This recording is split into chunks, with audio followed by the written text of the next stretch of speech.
Hello dear viewers, welcome back again in Glittering Biology with your Bio Guru Alu.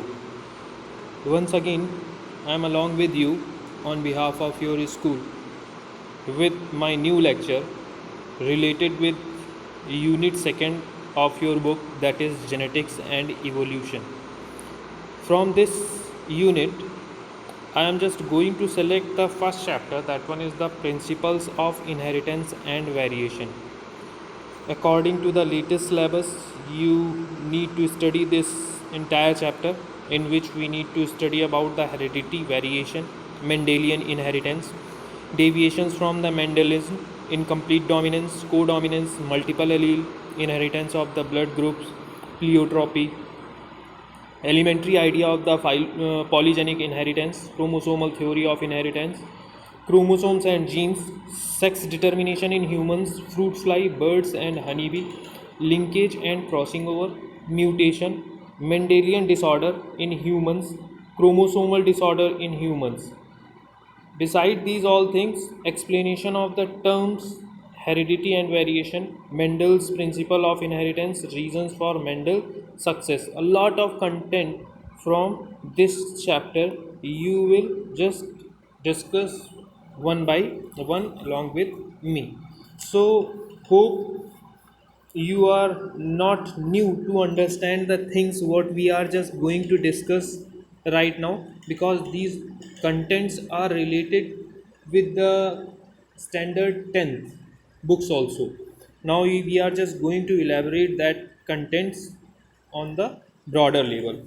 So starting the chapter, that is the principles of inheritance and variation. First of all, I would like to introduce about the term genetics. It was first used by William Bateson in 1906. Just note down this one. Genetics is the branch of science which deals with the heredity and variations. Here, the contribution the most important contribution in the field of genetics was set by the Gregor John Mendel, who is known as the father of genetics. W. Bateson is regarded as father of modern genetics. Then after there are so many scientists who contributed in the field of genetics, in which T.H. Morgan is called as the father of experimental genetics. A. Gerard is regarded as father of human genetics. So these are the important name of scientists who contributed for genetics. Now we are just going to discuss about the heredity and variation. If we will just talk about the heredity, means heredity is the term which can be defined as the science that deals with the principles which govern the transmission of characters from parents to the offspring. It is the definition of heredity. In simple way, we can just say that heredity is the study of transmission of characters from parents to the offspring. Gregor John Mendel, who is known as the father of genetics, was the first to experimentally demonstrated the mechanism of transmission of characters from the parents to offspring. That all contribution of Mendel you already studied at standard 10 on the basis of his experiment which he has conducted on the garden pea. He proposed laws of inheritance, that certain principles of inheritance which are just playing as a backbone of the classical genetics. If I would like to tell you about the that other scientists along with the Gregor John Mendel, then he was the person who was born in 1822 in Austria, and later on in 1843 he was admitted to the Augustinian monastery at Brunn, where he took interest in the natural science. He studied mathematics and natural science in the University of Vienna, and later on started his experiment on the pea plant, that was the Pisum sativa. But unfortunately, what happens with him, his work was not acknowledged, and due to that, he was losing his health very rapidly and died on 6th January 1884. In a very short lifespan, he has contributed a lot for the natural science. Later on in 20th century, three botanists, namely Hugo de Vries, Karl Correns, and E.V. Tresma, rediscovered Mendel's work and found it correct. Bateson also confirmed Mendel's work by his hybridization experiment.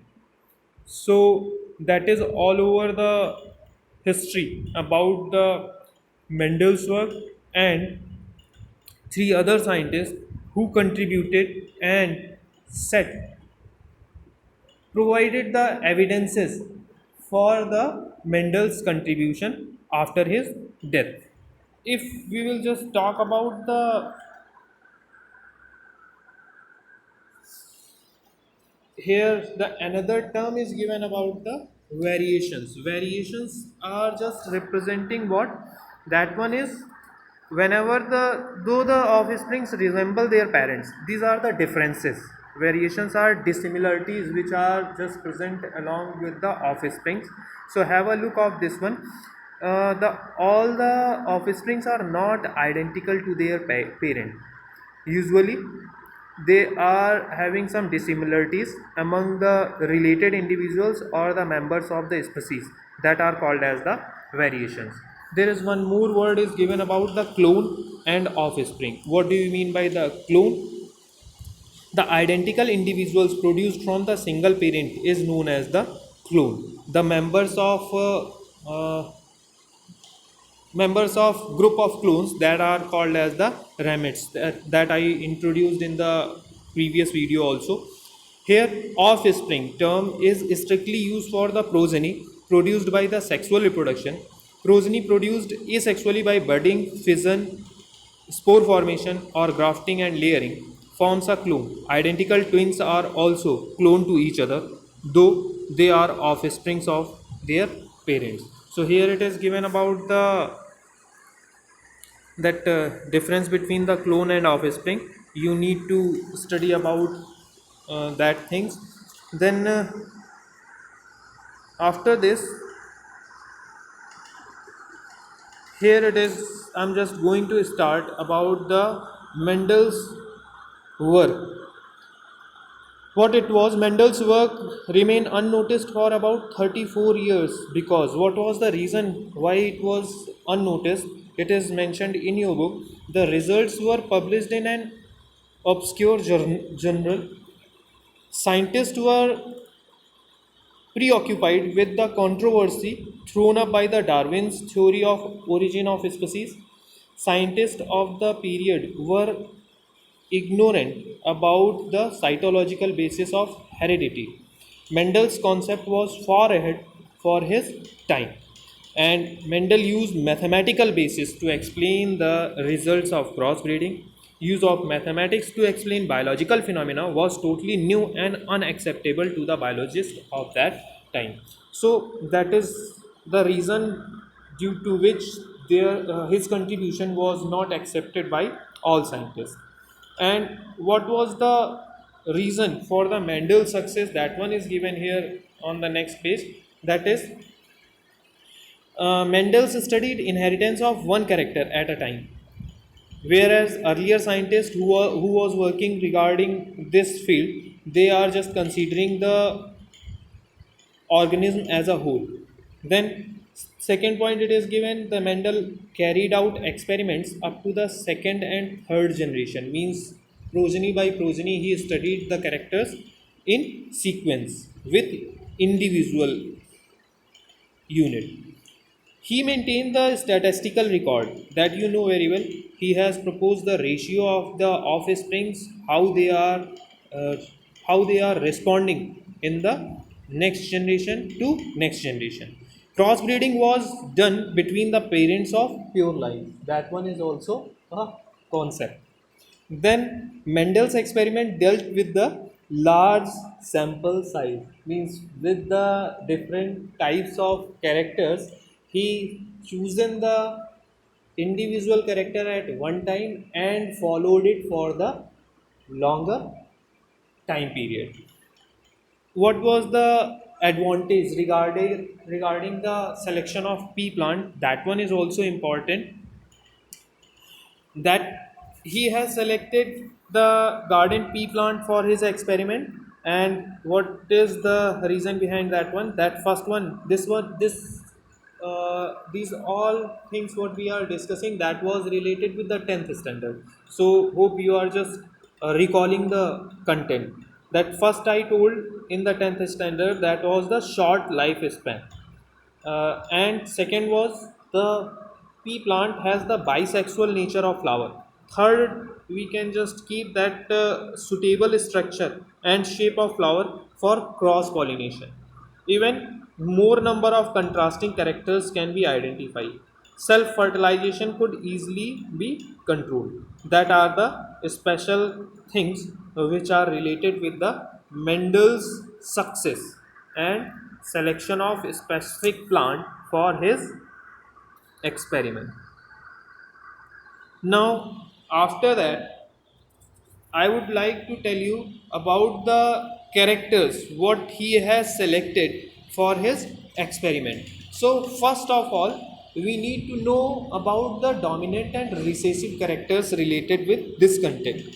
And out of that sector, dominant characters are those characters which suppress the charac- characters of others, those characters which are powerful and they can mask the character of other genes, so that characters considered as a dominant one. And recessive, which are present along with the another dominant character, but they cannot express themselves in the presence of dominant characters. So he has classified that characters or the traits